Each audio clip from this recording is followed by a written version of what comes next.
প্রয়োজনে কোথায় কোথায় সাসপেন্ড করতে হবে, রুখসত দিতে হবে, এটা দিয়ে আল্লাহ এটাই প্রমাণ করেছেন, তোমাদের এই রোজার জন্য আমি পাঠাই নাই, নামাজের জন্য পাঠাই নাই, পাঠিয়েছি দ্বীনের জন্য, যা আল্লাহ রসুলকে দিয়ে আদেশ করে আল্লাহ বলছেন ওয়াল্লাযী আরসালা রাসূলাহু বিল হুদা ওয়া দীনিল হক লিইয়ুযহিরাহু আলা দ্বীনি কুল্লি। সকল মতবাদের উপরে এই দ্বীনকে বিজয়ী করার জন্যই আমি আমার মহান রসুলকে পাঠিয়েছি। এটাই তো আল্লাহর রসুল পাঠাবার উদ্দেশ্য, মানুষ সৃষ্টির উদ্দেশ্য। তাই ইন্নী জাইলুন ফিল আরদি খলিফা, আল্লাহর খেলাফতের জন্য আমরা এখানে এসেছি।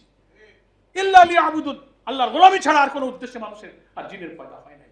ফলে মানুষ সৃষ্টির উদ্দেশ্য, রসুল পাঠানোর উদ্দেশ্যকে যদি আপনি অ্যানালাইসিস করেন, দেখবেন দ্বীনই হচ্ছে আমাদের সবার এক উদ্দেশ্য। আর এই উদ্দেশ্যের জন্য নামাজ রোজা সব আমাদেরকে তৈরি করে।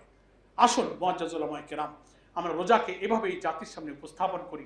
রোজা থেকে তাকওয়ার এই শানিত নৈতিক শক্তি, আত্মিক শক্তি, মানুষকে সমস্ত পাপ থেকে রক্ষা করে নৈতিক শক্তিতে বলিয়ান করার যে শক্তির মোরাল পাওয়ারটাই হচ্ছে তাকওয়া।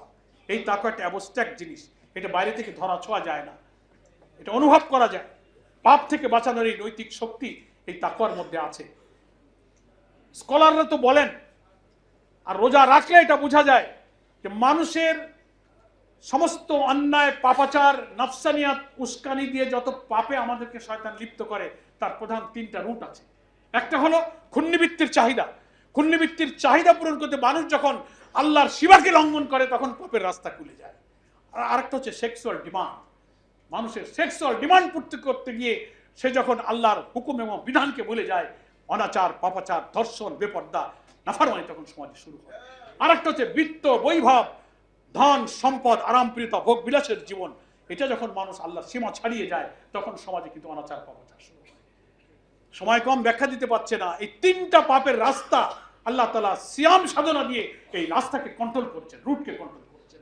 আল্লাহর ভয় দিয়ে, খাউফে ইলাহির জজবা দিয়ে, হারাম থেকে, ক্ষুণ্ণবৃত্তির জন্য তুমি যেমন পিপাসার কষ্ট সহ্য করছো, দেহ দুর্বল হয়ে যাচ্ছে, তবু আল্লাহর বিধান লঙ্ঘন করে তুমি একটা পূর্ণ করছো না। তুমি বাকি 11 মাসেও তুমি আল্লাহ নাফরমানির মধ্য দিয়ে পেটের চাহিদা পূরণের জন্য নাফরমানির পথে তুমি যেও না। তোমার অর্থনৈতিক পারিবারিক জীবনকে স্বচ্ছ করো। তোমার সেক্সুয়াল ডিমান্ডের জন্য তুমি যেমন বৈধ স্ত্রী স্বামী থাকা সত্ত্বেও তুমি নফসকে দমন করতে শিখছো একটা মাস, বাকি 11 মাসেও তুমি প্রবৃত্তির উপরে চাবুক চালিয়ে সমস্ত নফসানিয়াতকে দমন করতে শেখো।